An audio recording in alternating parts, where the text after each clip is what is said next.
বাংলাদেশের একটা প্রসিদ্ধ এবং প্রথম সারির একটা বিজনেস প্রতিষ্ঠানের এক ভাই, তিনি আমাকে তার অফিসে দেখা হওয়ার পর কিছুদিন আগে, আজকেও তাদের অফিসে আমি গিয়েছি একটা কাজে, তো আমাকে দেখা হওয়ার পর বলছে, ভাই একটু আসেন। ওনার অফিসে উনি বসালেন, চা খাওয়ান, এরপর বললেন যে ভাই আপনার একটা আলোচনা থেকে আমার জীবন পরিবর্তন হয়ে গেছে। আমি বললাম কি? আমি বলছি কোনো ভালো কাজ শুরু করছে? উনি বললেন না ভাই, কাহিনী ভিন্ন। কাহিনী হলো আমার এমন এক রোগ হয়েছে, এই রোগের জন্য দেশের সকল ট্রিটমেন্ট তো আমি নিলামই, দেশের বাইরেও বহু ট্রিটমেন্ট করেছি, কিন্তু কোনোভাবে আমার রোগ ভালো হয় নাই এবং আমার ট্রিটমেন্ট হয় নাই। আমি জীবনের আশা ছেড়ে দিছি। এরকম ভয়াবহ পরিস্থিতিতে আমার কোম্পানি থেকে চাকরিও নাই, কারণ আমি কাজ করতে পারি না, অসুস্থ। তো আমি গ্রামে চলে গেছি মরার অপেক্ষা, যে এখন আর বাঁচার কোনো সুযোগ নেই। ডাক্তার বলছে যে শেখ জিকদিন চা খেতে চান খান, আর কোনো ট্রিটমেন্ট নেই।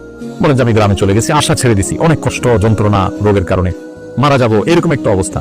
হঠাৎ করে আপনার একটা ভিডিও দেখলাম, ভোর রাতে তাহাজ্জুদের সময় দোয়া আল্লাহ ফিরিয়ে দেন না।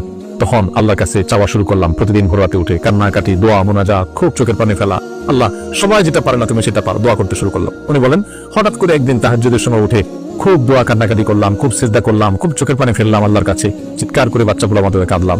বলেন যে হুজুর বিশ্বাস করবেন, ওই দিন তাহাজ্জুদ পড়ে শেষ করার পর থেকে আমার শরীর থেকে সমস্ত রোগ উধাও হয়ে চলে গেছে।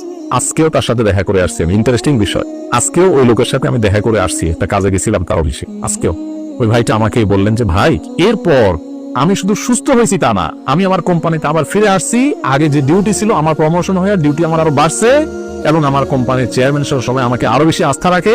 ওনার সামনে থাকা প্রিয় অন্যান্য লোকদেরকে আমার সামনে দেখে বলতেছে, এই তোমরা বলো আমি আগে যে বদমেজাজি দেখাইতাম, আচার বিচার করতাম, রাগ জাহির করতাম, আমার এগুলো আছে এখন? বলে না স্যার, এগুলো কিচ্ছু নাই এখন। শুধু সুস্থ হয়েছে না, আজীবন আমূল পরিবর্তন হয়ে গেছে। ভাইরা আমার, এই ভোর রাতের দোয়া বড় গুরুত্বপূর্ণ। রমজানে কিন্তু সেই সুযোগটা আসে, এজন্য সাহারি করতে উঠলে একটু দোয়া করবে, ঠিক আছে তো ইনশাআল্লাহ।